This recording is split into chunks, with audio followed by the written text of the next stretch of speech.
Hi guys! Today's video is going to be another pregnancy video, but it's something special because it's actually something that I really could have used myself and I couldn't find on YouTube, and so now I'm making it for others, and that has to do with insurance and speaking with your insurance company before you go into labor and delivery. My channel is still pretty new on here. I have a bunch of pregnancy stuff that I need to edit and upload, but if you want to check out my unboxing and review of the Mockingbird stroller, you can click up here and do that. I actually just got off the phone with my insurance company a little while ago, and then I had a 33-week doctor appointment. But the phone call was so helpful, and I feel a million times better and more prepared for these last few weeks of pregnancy and labor and delivery as a whole. I'm always nervous to call insurance companies because I feel like I don't know the lingo. I don't really know what I'm talking about, but this guy that I spoke with was so helpful. He answered every single question with so much patience. Now, I'm not going to mention the name of the insurance company that we have because it doesn't really matter. Insurance companies are so different. They vary from city to city, state to state, country to country for sure. If you think it's relevant, I'll tell you that my husband and I live in upstate New York, and we are on a semi-high deductible insurance plan through his employer. So before I called, I kind of searched all over YouTube looking for a video that would help me come up with questions that I should be asking them, and I couldn't find anything. There was some doctors and nurses and doulas who were saying how expensive it is to have a baby and giving advice for different methods you could use. I found one really good video that I'm going to link below where a mom actually went over the itemized list from her delivery and said how expensive everything was, which was insane. I had no idea that one pill of ibuprofen could be $23. And that just kind of foreshadows what we're going to talk about in the video about how expensive things are, what's covered and what's not covered, and what questions you need to be asking your insurance company specifically because it's going to be different from mine. No one told me to do this. I watched so many mom videos, so many pregnancy videos, and no one said call the insurance company before and figure out what's covered. My doctor didn't tell me to do it. My mom didn't tell me to do it. Nobody said it. I've just kind of been dealing with insurance stuff throughout the entire pregnancy, and I didn't want any more shocking surprises, especially when I'm home with a newborn. So I thought I could call and figure it out now, and then that element of surprise is gone. I highly recommend every single pregnant woman does this. I was on the phone for probably 30 minutes. He answered everything I wanted to know. And now I have this really concise list that I want to share with all of you on YouTube because maybe it will help you. If it helps even one person, I will feel happy. I'm almost 34 weeks right now, and I think that's kind of a little late to call, but I was delaying. I actually recommend that you call as early as you can because there may be benefits that you could be getting throughout your entire pregnancy and you don't even know. My company doesn't really have any, but maybe yours does. I'll talk about that a little later. Okay, so we're sitting down, ready. I have my list here. There are 10 questions on the list. Maybe some of these are going to be good for you, and some of them you already know the answer to, so you don't need to ask. But these are just the 10 questions I went over with my insurance agency rep, and I feel so much better. Just a quick little background on me. I used to work for an educational software company, and when COVID-19 hit, half the company was let go. And as devastating as that was, what was more devastating was being 16 weeks pregnant and having my amazing covered everything insurance ripped away from me. I was really fortunate that my husband also has insurance through his employer. So within 13 days of me losing my insurance, I was already switched over to his. Now, his insurance is not great. It doesn't cover nearly as much stuff as my old insurance used to, but having insurance is better than having no insurance. Let's get started with the first question I asked. Number one, when do you add your baby to your insurance? I think this is definitely different from one company to another. Some people I've heard have to call themselves when they're on the way to the hospital. Some people can have their partner call while you're in labor. Some people can just do it afterwards and it's no big deal. My insurance company wants me to give this 800 number to the hospital while I'm checking in.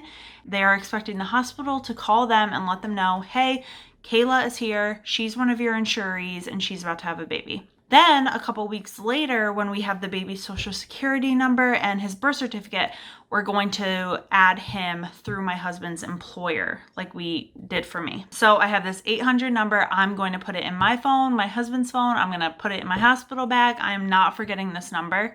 I'm just going to let the hospital know, hey, my insurance company is expecting you to call them and let them know that I'm here. Number 2, this is the biggest one. What percentage of my labor and delivery is covered by insurance? And to my surprise, the rep was like, oh, 100% of your labor and delivery is covered. And I was like, what? Because as I mentioned, I did not think my insurance was that good and I couldn't believe 100% would be covered.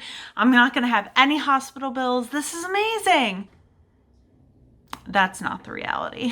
And this will bring me to number 3, but what he actually meant was that me laying in the bed pushing out the baby was 100% covered, and that's the end. So number 3, complications.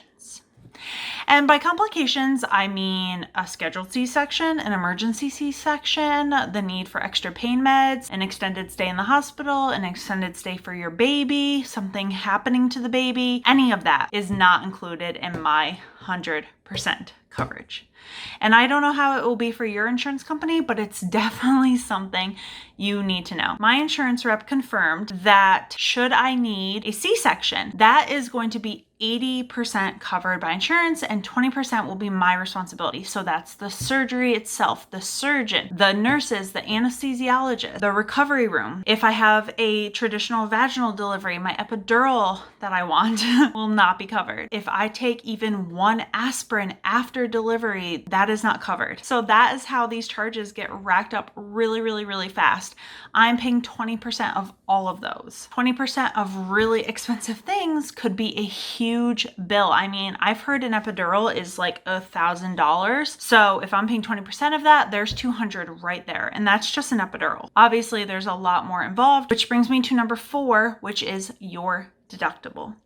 I was really nervous when he's like listing off all these things that are not covered. And he said, you'll be paying 20% until you meet your deductible. Now, you might already know what your deductible is if you have one. You could have been contributing to it already throughout your pregnancy. As of now, we have only spent $350 of our yearly deductible. Our deductible is $2,900. So that means that we are going to be paying $2,550 for this labor and delivery before insurance kicks in and starts covering it 100%. It's important to note that that is a family deductible. So my doctor appointments, my husband's doctor appointments, and soon to be baby's doctor's appointments all work towards that one number. Some plans have individual deductibles, but check and see what your deductible and policy is for your insurance company. And then he casually mentioned making sure that my doctors were in network. And that is number 5. So even though I'm 33 weeks right now and have been going to the OBGYN all this time, he was like, let me make sure that your doctor's in our network. And I tried to tell him I know that they are because I checked to make sure they were when I had to switch insurances. But he wanted to double check anyway. He confirmed they're in network and I let him know that the doctor and the hospital that I'm going to be delivering with is not the same as my OBGYN office. Then I gave him the name of the hospital and he confirmed that they are in network also. He did ask me what the doctor's name was and I told him I've never met the doctor. I'm not meeting the doctor until I get there when I'm in labor. So I asked him, is that going to be a problem? What if the doctor is not in network? And he said, as long as the hospital as a whole is in network, anything that happens inside is going to also be treated that way. And I kind of had a horror story from my chiropractor. She said she needed an emergency C-section. The anesthesiologist was not in her network. She got this crazy bill and it just kind of disappeared though. She said she never called to discuss it with them and the charge just kind of went away. And that kind of proves the point that as long as the hospital itself is in network, one individual doctor hopefully will not result in you getting any crazy charges. Number 6, That was 7. Number 6, there may be additional benefits that you're entitled to that you don't even know. My birthing classes, if I want, are not covered. Any doula or like specialty care is not covered. My rep told me that I should call the breast pump company and tell them my insurance and get one sent to my house, but there are lots of online services through like Baby Center or the Bump that do this for you. You just input your insurance information and they show you all the pumps that you're eligible for, and then you get one sent to your house. He did take the time to let me know that my 6-week, like 45-day follow-up appointment is going to be 100% covered by insurance, as well as the baby's first pediatric appointment where he's weighed and all of that good stuff. So now that we're talking about baby, let's get to number 7. What happens if I get to go home but the baby stays? Because even though the insurance should know by now that I am in labor and delivery, they don't have the baby's name, they don't have his social security number, they don't have his birth date. So how are they processing anything for this baby? And the rep basically said, as soon as I have the baby, whether or not he's totally 100% on the plan, it will be kind of backdated so that any services he received in the hospital will go towards our family deductible. Number 8 is my favorite because my expectations were totally based on an episode of The Office where Jim and Pam are trying to delay going into the hospital until midnight so they get an extra night free from their insurance. So I asked the insurance rep how many nights are covered, and each of those nights is 80% covered and I owe 20% for them, which seems crazy to me because obviously no one is having a baby and walking out of the hospital. Like, you stay the night, right? You stay at least one night. So how is that not covered 100% under normal labor and delivery? That seems pretty normal to me.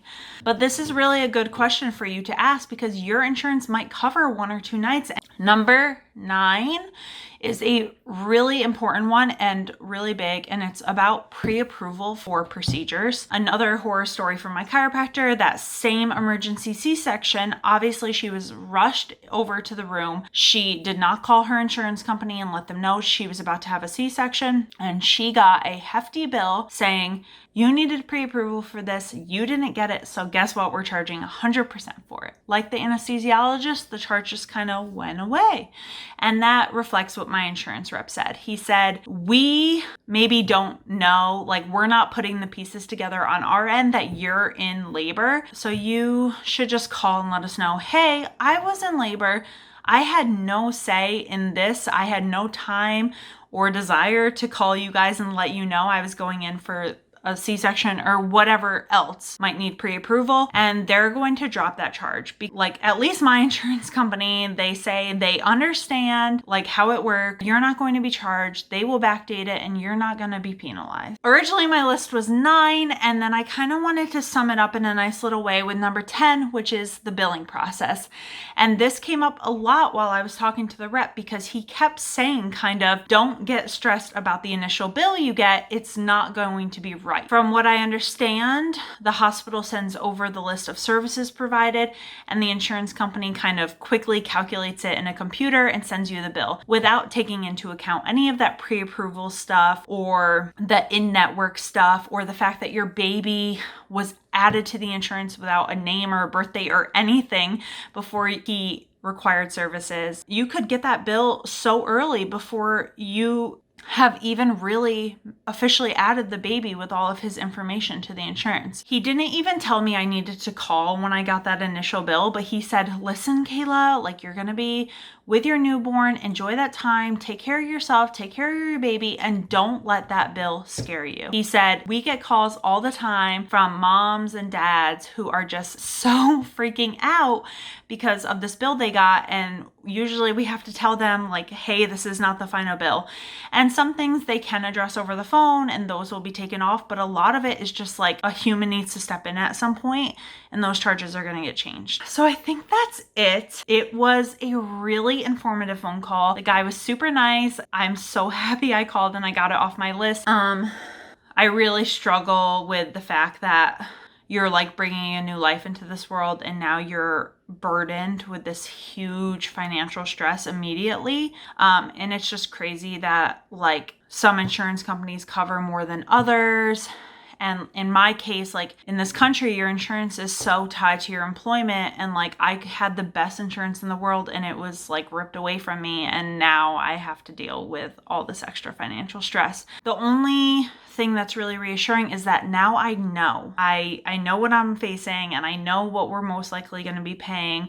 And that makes me feel better. So I really hope someone found this video helpful. I wish that there was something like this for me to watch before I called them, just because maybe there were things I needed to ask that I didn't. But if my video helped you, please click the like button and leave a comment. Let me know what you thought, or if you have any other questions.